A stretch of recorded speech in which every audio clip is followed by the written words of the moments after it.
Sly Spy. Next up we have another Data East arcade game in the Johnny Turbo's arcade line, Sly Spy. I picked this because I thought I hadn't done one of those since Caveman Ninja. That really shows how memorable Wizard Fire was for me. Only doing the original arcade version for now. Like Crystallis, I haven't yet decided if I'll ever do the ports, which also puts its music ranking on indefinite hold. Before the title screen we're shown the president and his wife waving to a crowd, then terrorists show up and open fire. First thing I have to do is give myself a 3-digit code name. Sly himself is in a plane being told that the terrorists are from the Council for World Domination. They're already in the city and Sly jumps out of the plane into the first level. In this level I can move freely and shoot. There are terrorists skydiving with me and I have to shoot them down. For an 80s arcade game I'm given quite a generous life bar. I do have a limited amount of bullets though, but it's not often a problem for me. After a bit I land in the first level proper. I walk forward shooting for all the enemy gunmen, picking up the bullets they drop along with the part for the golden gun. When I get in front of the Lincoln Memorial, the screen stops and I have to deal with waves of them dropping from the sky. With them dealt with, I interrogate one of them who tells me that a CWD leader is escaping in a black sedan. Level 2 already. I'm on a motorbike with guns shooting at other men on bikes and some on jetpacks dropping grenades. I can wheelie by pressing up and dip to the side to crouch with down. Doing wheelies allows me to fire into the air. I also have my first death here, but digital arcade game so I have as many credits as I want. I don't do so good in this level, I keep messing up the timing trying to dodge everything. I get the hang of it just as the enemies disappear and I catch up to the car. The guy keeps poking his head out of the car to shoot me and we both keep hitting each other at the same time. After I hit him a couple times, another comes out with a rocket launcher. He's easier to deal with since he's always got his gun out so he can time your dodges. Once he's killed, the car explodes, taking the leader with it. From another down grunt, I learn that more are arriving by boat in the harbour. I pull up outside the boat in my car and get to shooting. The terrorists have somehow managed to recruit tigers into their organisation. As well as men with guns, some throw barrels and others just try to walk up and punch me. After that there's grenade men and terrorist dogs as well. Not long later I pick up a machine gun to shoot faster. I then get a third golden gun part. Dying takes my machine gun but not my parts.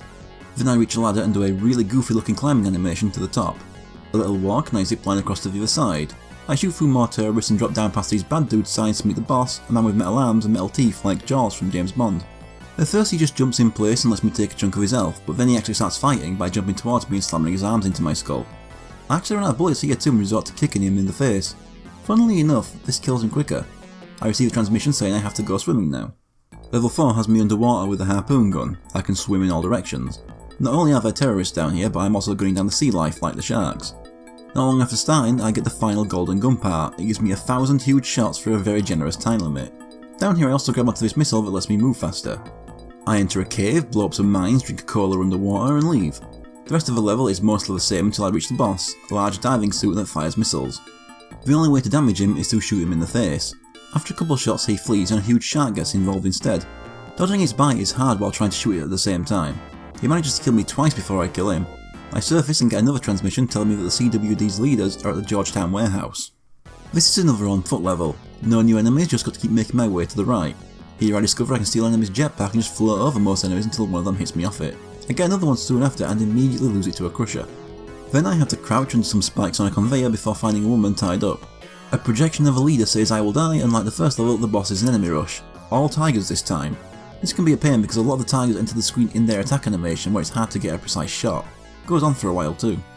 The freed woman tells me that a cave is the entrance to the CWD's weapon storage. Said cave is where level 6 takes place. I move forward and start dropping down off the edges, standing in front of holes watching the terrorists walk out in a line to get shot. Some of these are bullshit though, they drop me in front of enemies with no way to react. I make it to the bottom getting shot every step of the way.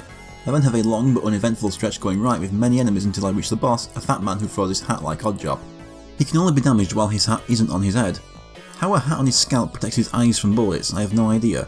Throwing the hat is his only form of defense and he can do it at 2 heights. Once you learn to react fast enough, he's easy. Next we're told to enter the CWD's fortress by sea. So it's another underwater level. The first bit is nothing new, but as I start to enter the fortress there are rising and lowering spikes to avoid. That's the only new thing though, and at the end I'm fighting the guy in the diving suit again since he got away last time. Same strategy as last time, shoot him in the face. This time he doesn't escape and I finish him off. I finally entered their headquarters. Back on foot, backdropping into Gap's progress level, back to having enemies shoot me as I'm falling with no way to defend myself. And then it drops me into some spikes. I climb another ladder and the CWD is throwing everyone they have at me. I get my second golden gun while I'm here to make things easier. By the time it runs out, I've already managed to pick up 3 more pieces of it. Afterwards I reach the nuclear missile that they are preparing to launch and have a 30-second timer. Well, more a 2.5 minute timer since each second in game is about 5 seconds. I climb the ladder and have to deal with another enemy rush. It doesn't last long and another ladder appears. Then I have to take on bootleg Jaws again. Once again I run out of ammo and resort to kicking him. After that it's repeating the tiger group. I die since kicking tigers isn't recommended, but that refills my ammo so I can finish them off. Then it's bootleg Oddjob again. Once he's done, I reach the leader at the top, safe behind the barrier while he lowers a spiked ceiling on me. I die a few times because I just can't figure out what to do. Eventually the barrier disappears for me to shoot him dead, beating the game. If it's actually impossible to shoot away the barrier on 1 credit, that's bullshit. But it is my first time playing, maybe I was missing something. I get praised by the president, who isn't dead, but then he says I missed a few things, but as far as I'm aware, that's a joke and there isn't anything else. Sly is surrounded by women in front of the White House while having a face like a smacked ass, and the credits roll as he drives away with them. Sly Spy, like Wizard Fire, is alright. It's pretty mindless and can get kind of annoying with the enemy spam, but since it's so short at around 20 minutes, you don't get sick of it. Although to be honest, only that last level I thought was badly designed. It's basically similar issues to the arcade Bayonet Commando from last episode, but this game is better. Sly Spy experts would have to let me know if it's worth doing any of the parts.